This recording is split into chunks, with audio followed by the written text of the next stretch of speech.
Hey, good morning, class. Good morning, Good morning, sir. everyone. Good morning, classmates. Good morning, sir.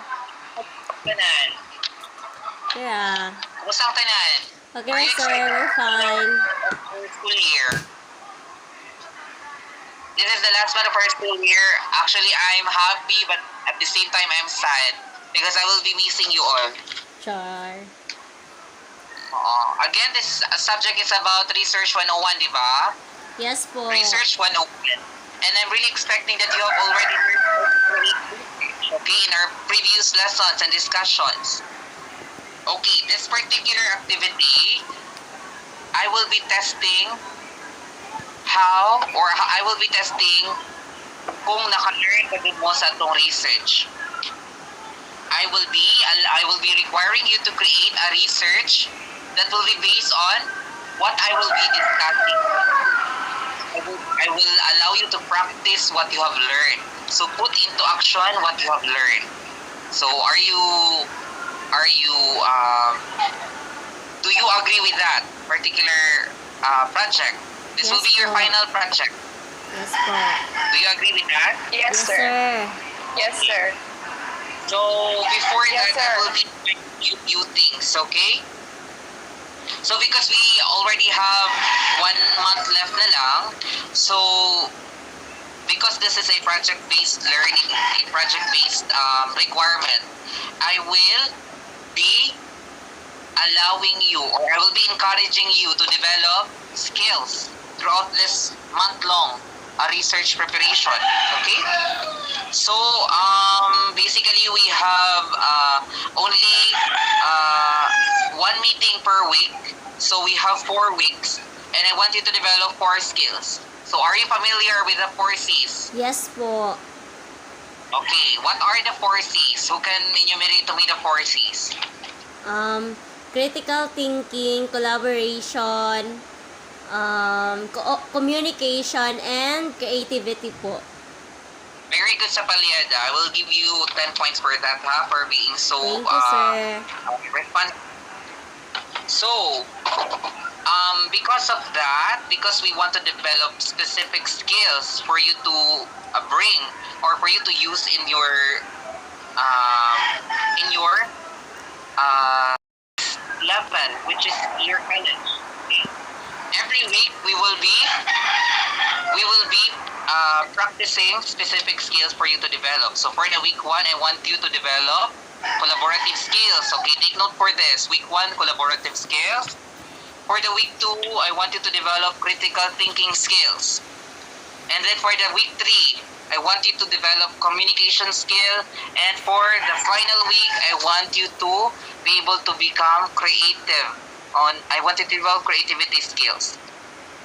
So, na-take note na ninyo guys? Na-take note na ninyo class? Yes po. Take note na. So, because we are in this subject, which is Research 101, I want you to create, this is for your final output ha, I want you to create a research that will be very beneficial to the community. And because of that, because we want it to become very beneficial to the community, this particular research will be based or will be related to COVID-19 pandemic. Okay? Because COVID-19 pandemic is very timely and very very relevant. Relevant. Very good. Shakikoy, I will give you 8 points. Okay. So, mag-present ako. Narisig na ang tanan. Yes po. Yes, sir. Present ako sa screen. So, anong wala man ko nag-share screen?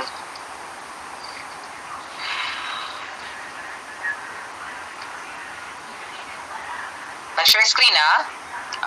Okay na, sir. Yes po. Okay. Okay, nakita na ninyo?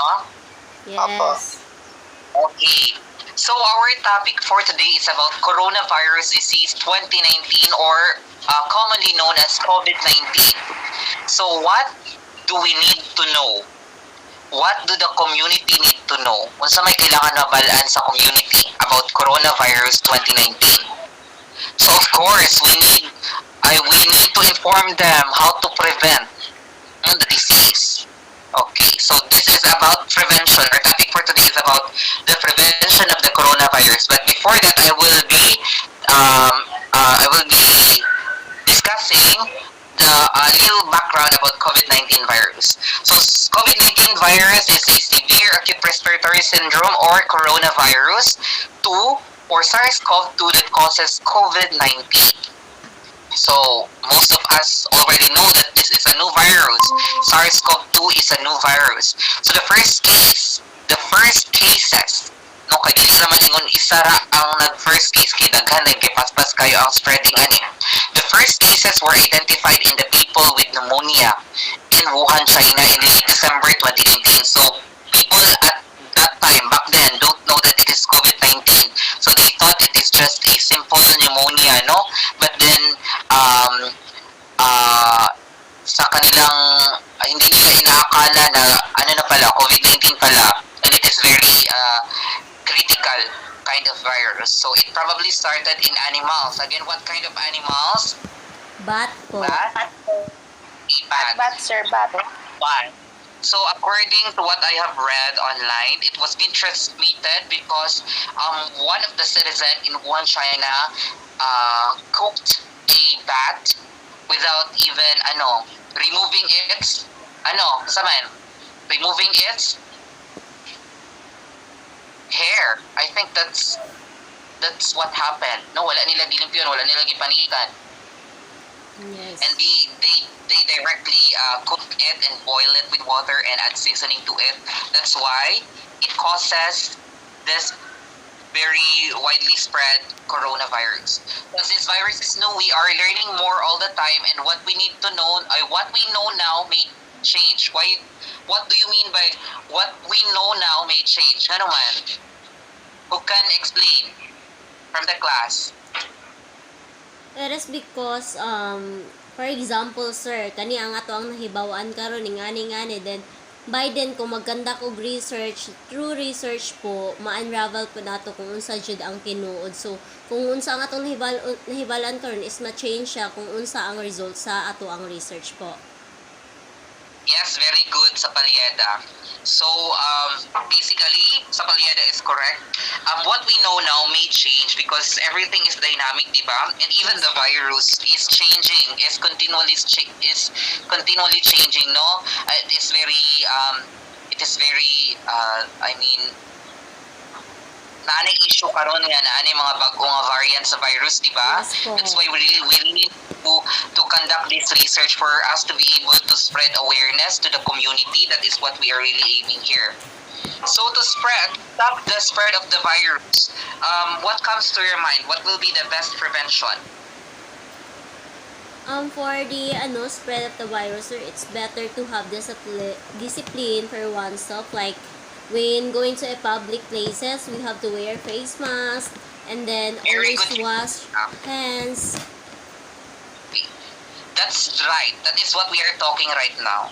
So because of that, I want to inform you about the prevention that we are going to focus, okay? So it says here that, wait lang ha, to reduce the spread of the infection, people or the citizens must wear a face mask or cloth covering nose and mouth when in public. So especially when it is not possible to keep 1 to 2 meters, 3 to feet away from each other. So are you with me, class? Yes, sir. Yes, sir. Symptoms, even only mild, you need to stay at home to seek medical advice following local guidelines. So if you have mild symptoms only, most probably you will survive it. But for you to be able to save other lives, might as well you keep staying at home na lang for you to avoid spreading the virus because most people are really vulnerable to the virus, especially our older citizens and even the younger ones, okay? And you need to wash your hands frequently with soap and water. That is one of the most used prevention right now, to wash your hands to avoid the virus spreading. and for you to avoid intaking the virus, okay? And use alcohol-based hand sanitizer when soap and water are not readily available. So, of course, when you're in public, you cannot bring water and soap, no, and you wash your hands in public. That's very rude, no? So you can bring na lang alcohol and wash your hands, no? And put some alcohol in your hands. So cover your cups and sneezes. Do not use your hands. Instead, use a tissue or your upper sleeve, no? If you don't have your tissue, you can use your upper sleeve. And do not use your hand to cover when you're sneezing because you can really spread the virus when shaking hands with others or when touching objects that most people are also touching. Okay, immediately throw the tissue in a bin and wash your hands. So what this presentation highlights is the prevention, or to prevent us to spread infection by what? By staying at home or by avoiding social life. I mean, I'm not totally avoiding social life, but minimizing social exposure, di ba? Am I right? Yes Are you with po. me? Yes po. Yes, sir. In this particular presentation of mine, based on this lesson, I will present to you a problem that you will be basing for your research, okay? So the problem goes like this. Is the 14 days lockdown in Zamboanga, Sibugay lessens the number of COVID cases? Okay, again, I will repeat. Is the 14 days lockdown in Zamboanga, Sibugay lessens the number of COVID cases? Okay, did you take note? Yes, sir. Yes, sir. Okay. So I will stop the kanang share screen and we will go back to our discussion. Okay, my God. Stop presenting. Okay. So, based on what I have discussed to you, nana ba mo yung murag mga initial nga title para sa inyong research? Yes. Okay. So, but I will not allow you to introduce to me your initial titles and everything. I want you to prepare, ha? So, I think 1 week is enough for you to prepare for that chapter 1. Again, I will first introduce to you the chapters that you will be making, okay? We will only need to create 4 chapters. Okay, take note, for the chapter 1, you need to create the background of the study, the problem statement, and the significance of the study. Okay? For the chapter 2, you need to discuss to me the theoretical framework of your study. And followed by the chapter 3, the methodology. And lastly, this is the final part or the final chapter. You need to present to me the data, the graphics. And for the final grade, you need to explain to me, or you need to have the conclusion, the summary, the recommendation of your study, or the final presentation of the study. So I'm really looking forward that you will be doing great in this particular subject. Okay. Nakuha na sa tanan? Yes, sir.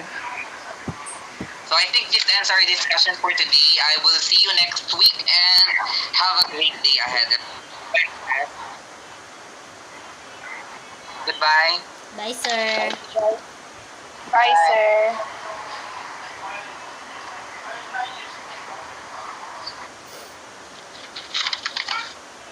Week 1. Good morning, class. Good morning, sir. Good morning. Good morning, sir. So, kumusta na ang tanan? Okay ra. Okay ra. Okay ra, sir. Doing Kaya better. pa. Char. You really are very hardworking. Kasi may nag-post, parang si Roxanne, yung sabi niya, ano yung post niya? Basahin ko muna. We are really excited sa amo ang research because we can really help the community after this. Wow, Roxanne, I'm so proud of you. I can really see that you're really excited in making this research. Yes. So, po. I think I will now give you the floor for you to discuss the title of your research. I mean, to report the development of the chapter 1, which is the title of your research, the background of the study, problem statement, and the significance of your study. So, go ahead, class. Okay, sir. We are already done in the chapter 1, and with the help of the group na ready na po na muna i-present karon i-present po siya by Mr. Franz Sibircias. Okay. Go ahead, And- Franz. Oh, okay. So, budget members and I brainstormed the introduction, chapter 1. And so for our background, it goes like, since under many strict lockdowns, even here in Zamboanga, Sibugay, still the number of COVID-19 cases have been increasing. This is what we plan to tackle in our research. Okay. Okay, for the statement of the problem, we went like this. The study aims to know if having a lockdown for 14 days in the entire Zamboanga Sibugay is effective to lessen the number of COVID-19 cases. Okay. Okay. So for the significance of the study, we went like this. This study is important because it will help people know if a 14-day lockdown is effective. That you are really doing effort in making your research up, and I can sense that you are really prepared in reporting to me your developments and your research. So based on what you have reported, I can really feel that this research will be good. It is actually smooth sailing na. So based on what Franz have discussed, the problem of the statement, the significance of the study, and the background of the study, it's very interesting. And I think this is really, what do we call that? This can really help the community because it's very timely and relevant. Okay? So, mangumusta lang ko, how did you come up to your title? Can I ask you what is your title about again?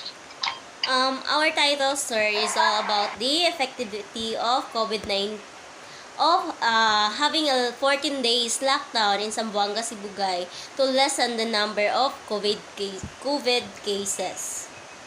Okay. Do you think that your research can really help the community? Yes po. Okay.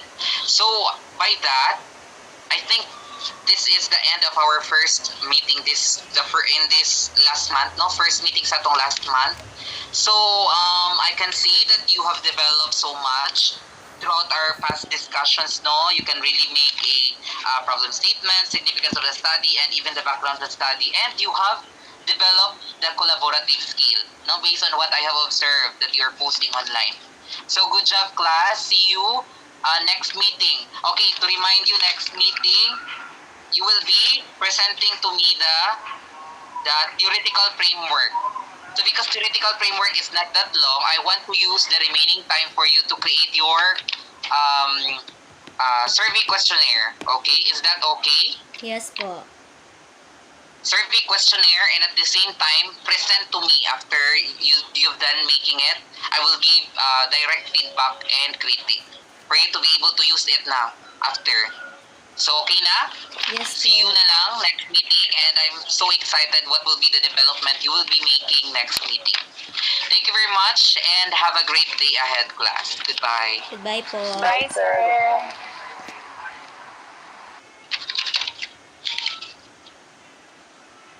Okay, good morning, class.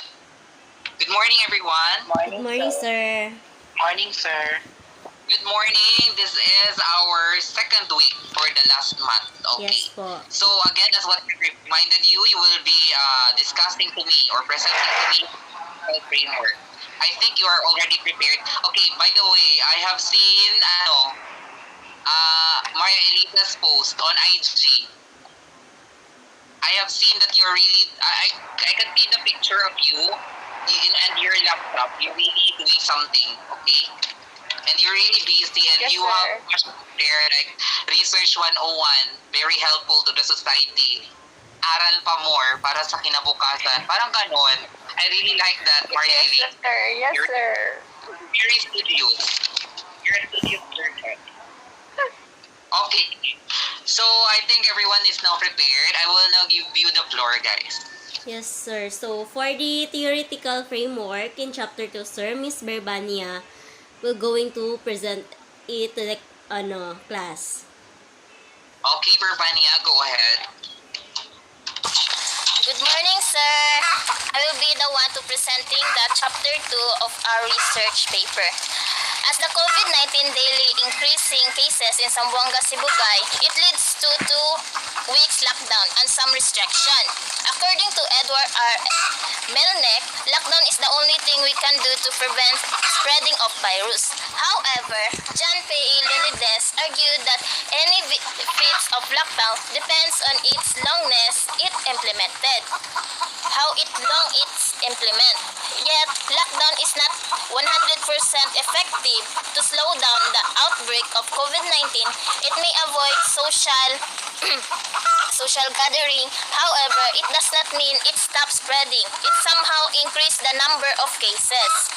For infected people, forced to spend more time with their relatives, that can still cause spreading the virus. As we can see in the figure 2.1, the affected areas in Zamboanga, Sibugay are the economic. In terms of economic, it includes the business, the workers, and the livelihood of the people. And the next are the social. So, as we can see, social protection services to the community. It's somehow more mahigpit na ang mga sa community natin. And next are the infrastructure. So, the public transport protocol and the market establishment. As you can see, mahigpit na gid sila magpapasok sa mga establishment to.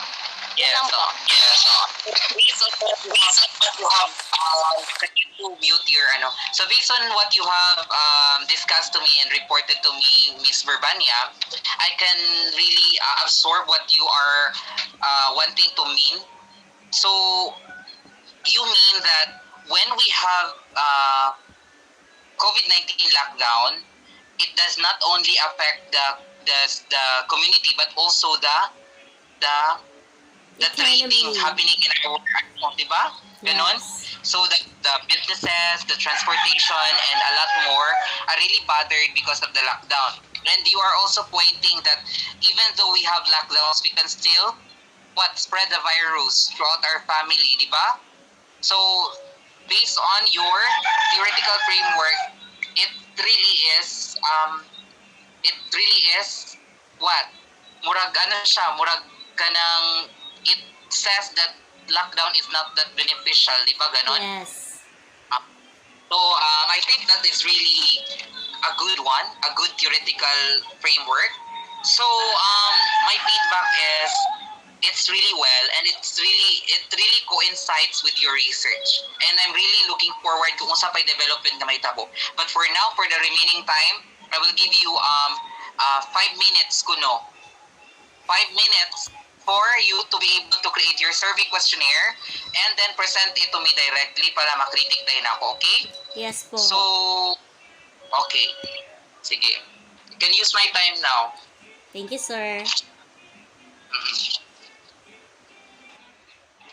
So, again, kapit na mag-end atong time, present to me your I have given you 30 minutes na sa inyong pag-formulate sa survey questionnaire. Present it to me na. So, sir, we already brainstorm our questionnaire and it will be presented by Miss Maria Elisa po. Okay, Maria Elisa. Okay. Sir, after a thorough discussion, ceremony amo ang survey questionnaire. Okay. Go ahead. Mag-share screen ko, sir. Wait lang. Makita na ang screen? Yes. Yes.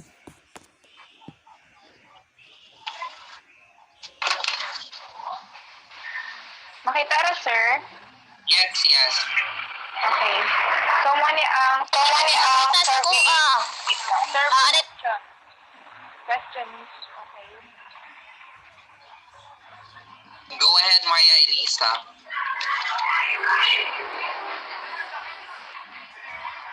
Okay, number 1, do you agree that that executing lockdown to lessen the number of COVID cases here in Zamboanga, Sibugay effective. So the respondents should respond to the options yes, I strongly agree, and no, I strongly disagree. Number 2 question, do you think that the changes of the result of the number of cases here in Zamboanga, Sibugay is because of the execution of lockdown? The option are yes and no. So the last one is, does lockdown affects your economic status? Answerable by yes or no. Okay. So, who are you expecting to answer that, Miss Rubrico? Who are you responding? By the target respondents sir are a household, kasi kung mag-individual respondent kami sir by person, para hindi maging bias po yung result, nakuha sa grupo na by household po sir. So possible there 20 household, 5 household in every target area. For instance, in Ipil Heights, magkuha lang yung 5 ka household. Then sa Taway, 5 ka household, sir. Okay. So based on this this survey questionnaire, I find it very helpful. No, you can really gather enough data with this because your questions are really connected with your research. And I think I will approve that question. And any result about Anna, okay? Okay, sir. Thank you so much. I think you've already developed this week a critical thinking ability. Do you agree with me? Yes, sir. Because Yes, sir. As we think based on thoroughly your our questions. based on your theoretical framework and at the same time in formulating your questions, you're really using what you have learned on our past discussion. So congratulations, you are now critical thinkers, and you can really use it in the next. So I think this ends our discussion for today, and I will see you next week. Yes, So po. congratulations, and I'm expecting more improvements next week. Okay, goodbye class. Goodbye, sir. Bye, sir. Bye, sir.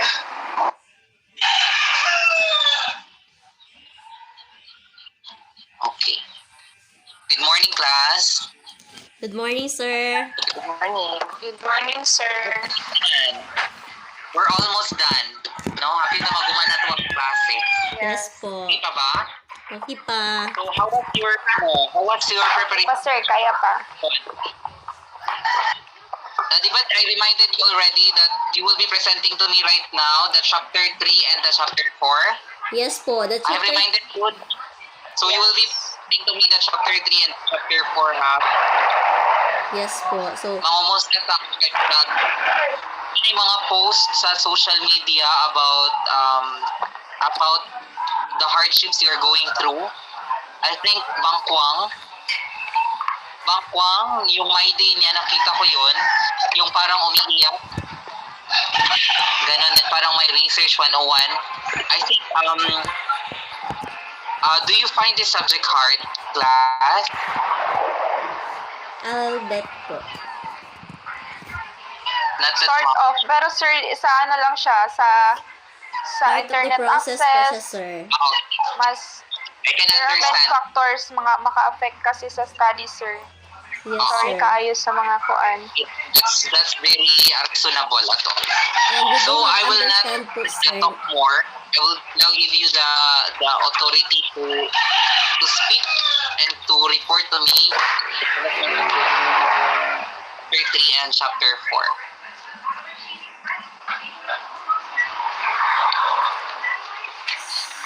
So, the chapter 3, sir, we already done creating it and naka-conduct na po mi og survey through online. So, ang result na po og ang population and the subjects po or the respondents ang amo ang i-present, which is will be presented by Miss Elay and Miss Bangkuang po.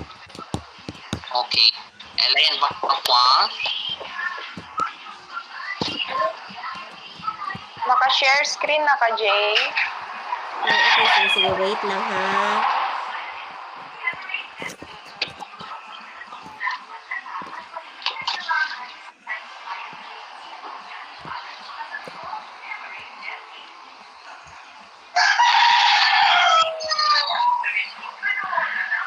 Makita rin ninyo? Makita ra. Oo. Okay, so... Chapter 3. Kita ra? Oo. So, okay na. Start na ko, sir. Sige na, go, Rubik ko. Okay. So, good day again, sir. Today we will be presenting the chapter 3 that includes the methodology of our study. Again, the title of this study is The Effectivity of 14 Days Lockdown in Zamboanga, Sibugay to Lessen the Number of COVID Cases. This chapter mag-illustrate sa research setting, research population, research subject, or the respondents. So, the research setting is the research environment of this study was in Ipil, Zamboanga, Sibugay Province. The study conducted particularly at the Poblacion Ipil area where there are many households. The researchers who conducted the study was the BS Ed English 2 from the Western Mindanao State University. So, and the next one is the research population. Ang target respondents of this study were 20 households, 5 households in every target area.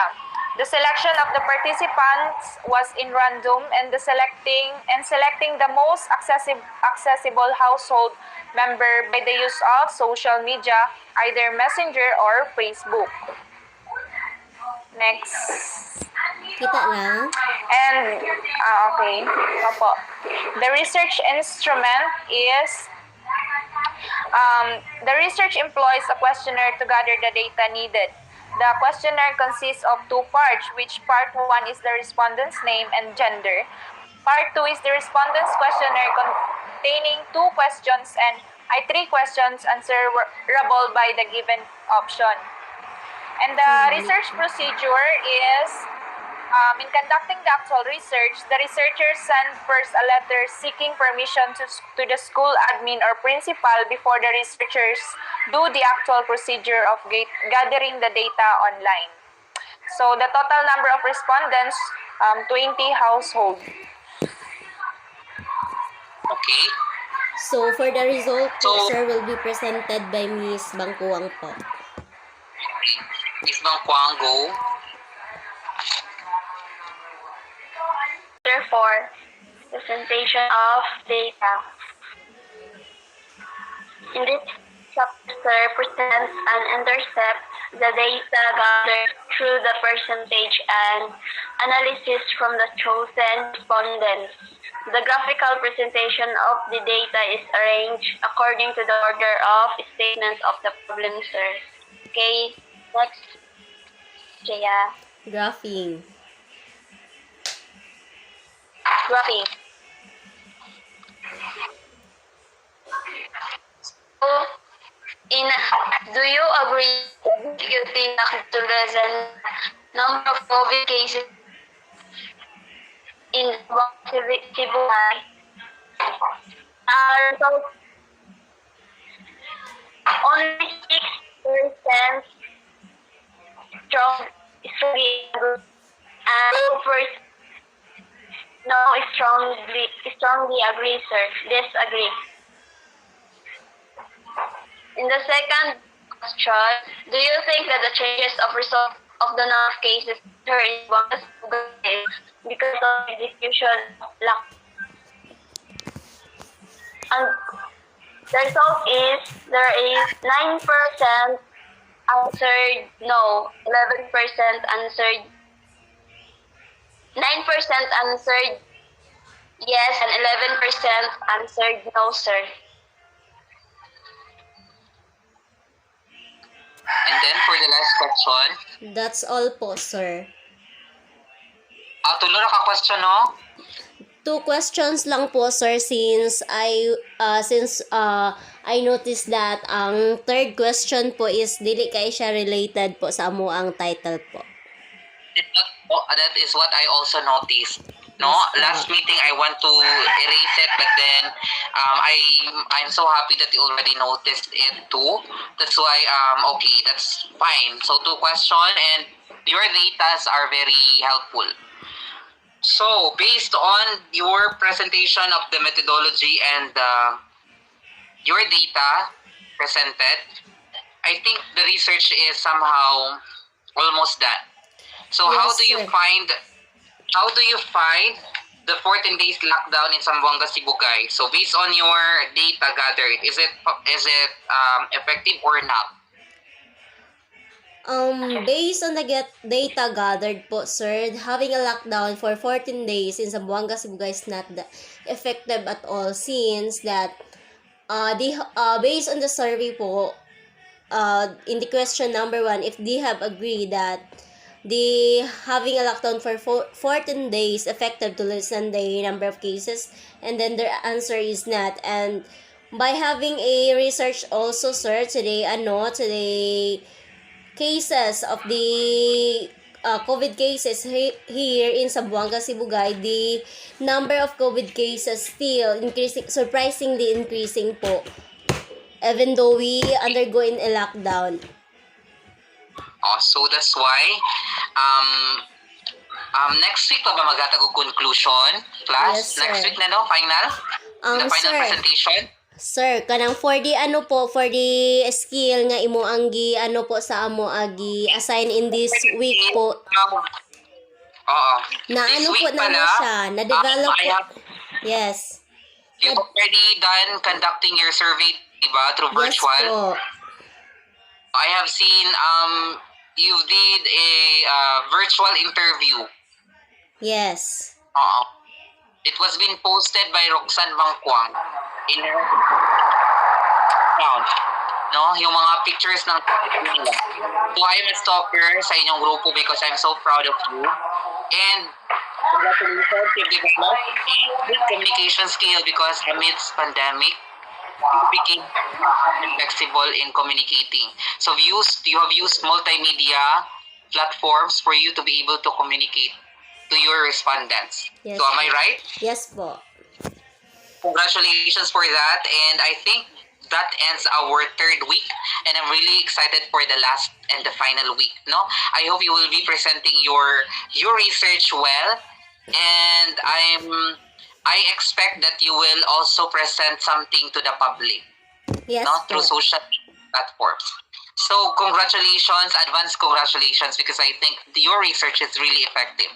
Yes po. Thank you, and God bless. See you next week. Goodbye, and have a great day ahead. Goodbye po, Goodbye, sir. class. Sir, bye.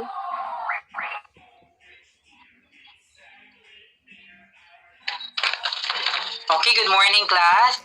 Good morning, sir. This is the last week. This is the last week. Good morning, So sir. I'm a bit excited and I'm sad knowing that this will be our parting time. We will be part.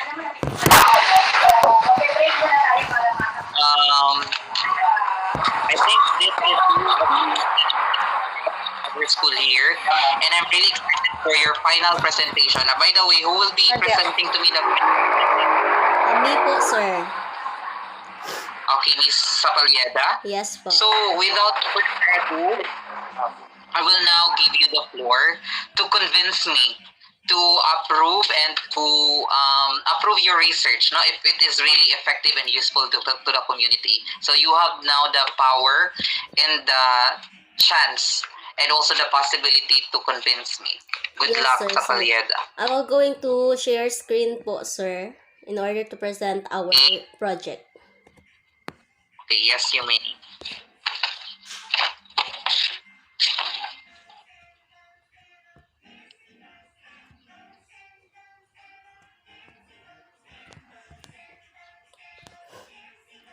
Makita na po.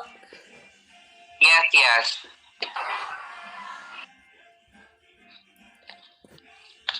Can I start na po, sir? You can start now. So, our title is all about the effectivity of 14 days lockdown in Zamboanga, Sibugay to lessen the number of COVID cases. And my group members po is Shasico Franceber, Robrico, Maria Eliza, Berbania Eunice, and Bangkuang Roxanne po.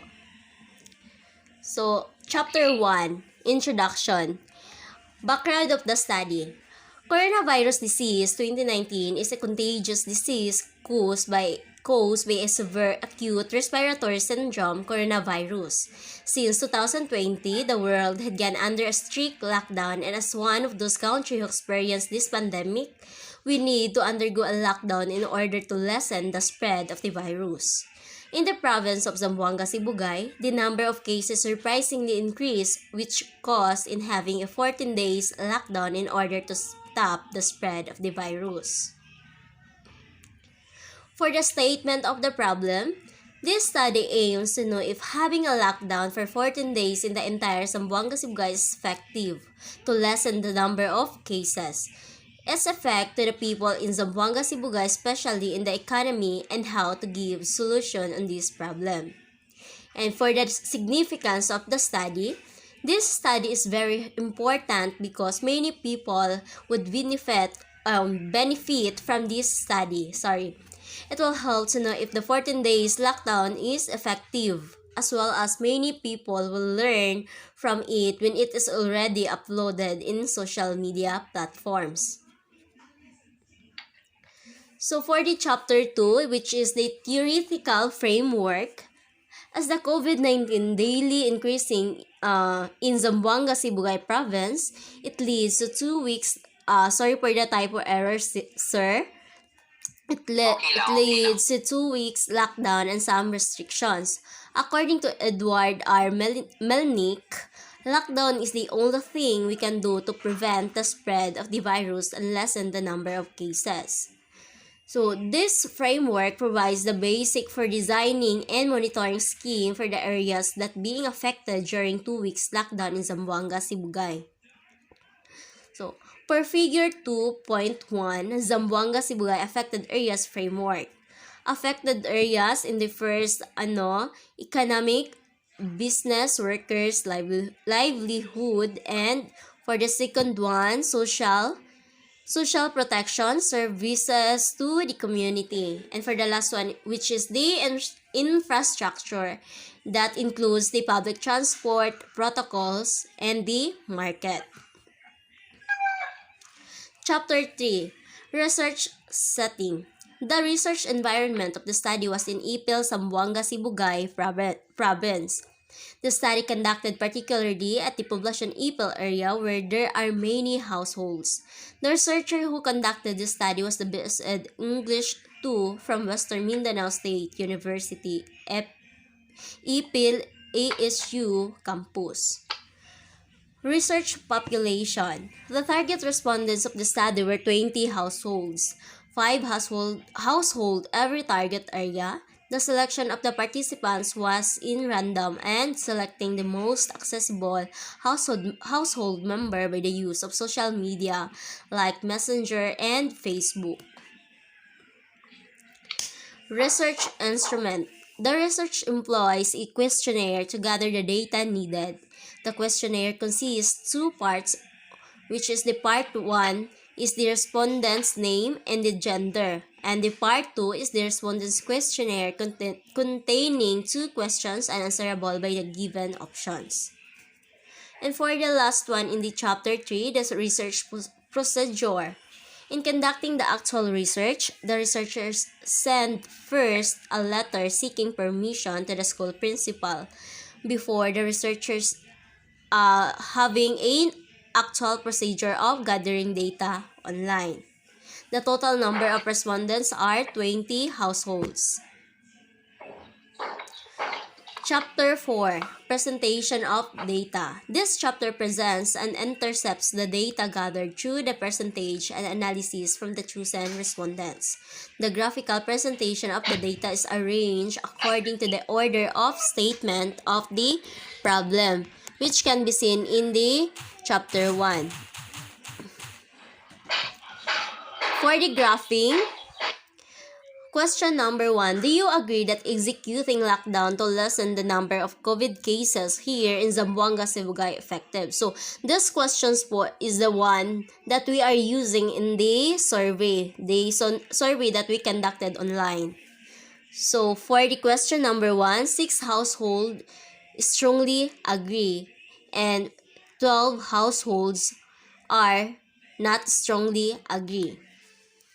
For the question number 2, do you think the changes of result of the number of cases here in Zamboanga, Sibugay is because of the execution of lockdown, which is answerable by yes or no? And the result is that 9 households answer yes and 11 households no. For the chapter 5, which is the final chapter and the last one, the overall result and the recommendation and the conclusion. Summary. This study entitled The Effectivity of 14 Days Lockdown in Zamboanga, Sibugay to Lessen the Number of COVID Cases aimed to find out if having a 14 days lockdown will help prevent the spread of the virus and lessen the COVID cases here in Zamboanga, Sibugay Province. In the survey, which was conducted at Poblacion Ipil, Zamboanga, Sibugay, 33% strongly agree that the lockdown is effective while 67% strongly disagree for a reason that even though they undergo into a 14 days lockdown, still the COVID cases are surprisingly increasing. And for the conclusion, so sir, you can see the pictures I have used that here in the conclusion, which represented the result of the survey we conducted, the result of the research. So it is very clear po that what we want to convey in this part. So based on the result of the survey conducted in Poblacion Ipil, Zamboanga, Sibugay, the lockdown of COVID cases not effective in preventing the spread of the virus and did not lessen the number of COVID cases. Therefore, a 14 days lockdown should not be done because aside from it is not effective, it also affects to the people's daily activities or works, especially for those who have works and those running a business. And for the last part, the final part, which is the recommendations. So, since having a lockdown is not effective as a result of the research we conducted, so here are some recommendations for the people to be aware, for the people to prevent the spread of the virus.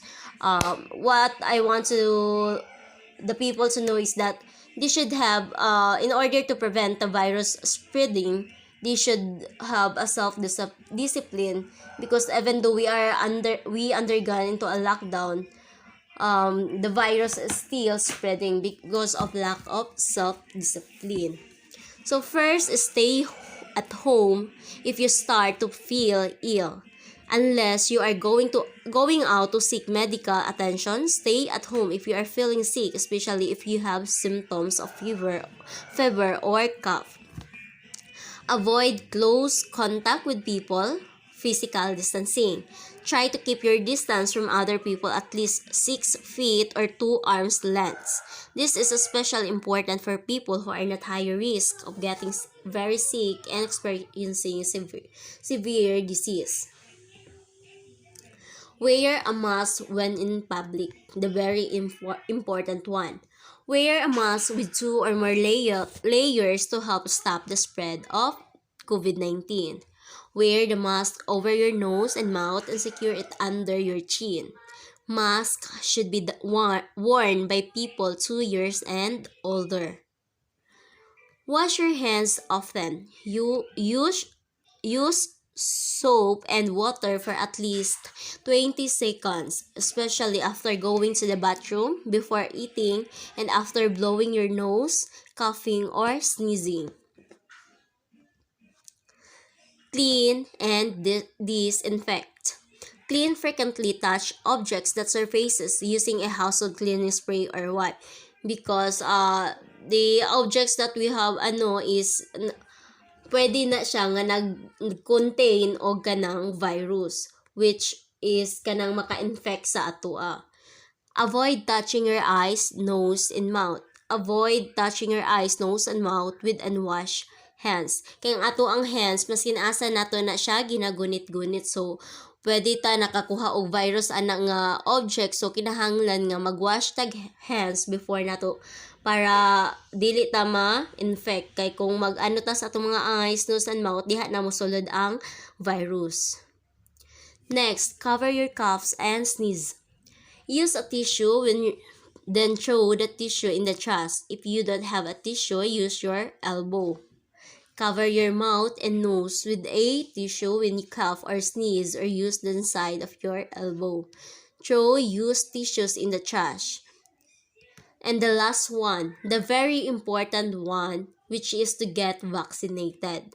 So get the flu shot. People with seasonal influenza will exhibit similar symptoms and signs as COVID-19, fever, and cough. If more people are protected against influenza, this will reduce confusion and the burden on our healthcare system.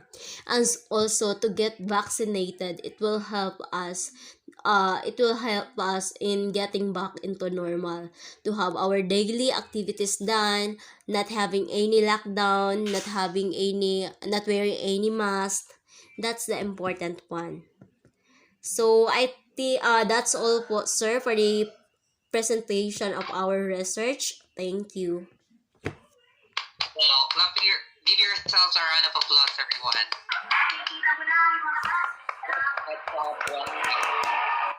And the rest of the group. I am really happy that you have exceeded my expectations, actually.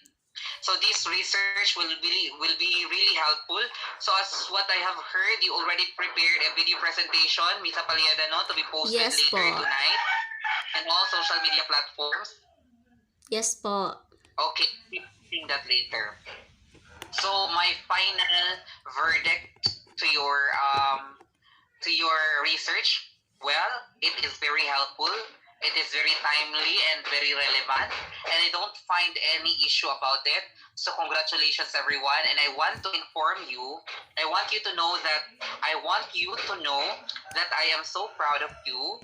All of your sleepless nights, your hard workings, your headaches, your mental fatigues, your frustrations, your exhaustions, and are all worthy.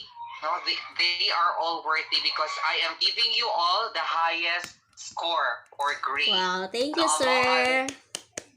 you'll be receiving the highest score for your research because you have done a good job. Congratulations, everyone. And please send me the soft copy of your research because I will be printing that and I will be signing that.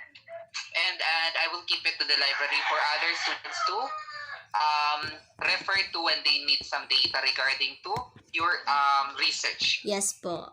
Thank you very much, guys. I'm really convinced, and I think this is the farewell time because this is the last meeting we have. This is Yes, the last po. meeting of our school year. Thank you very much, everyone. Thank you very so much, sir. Thank you so much.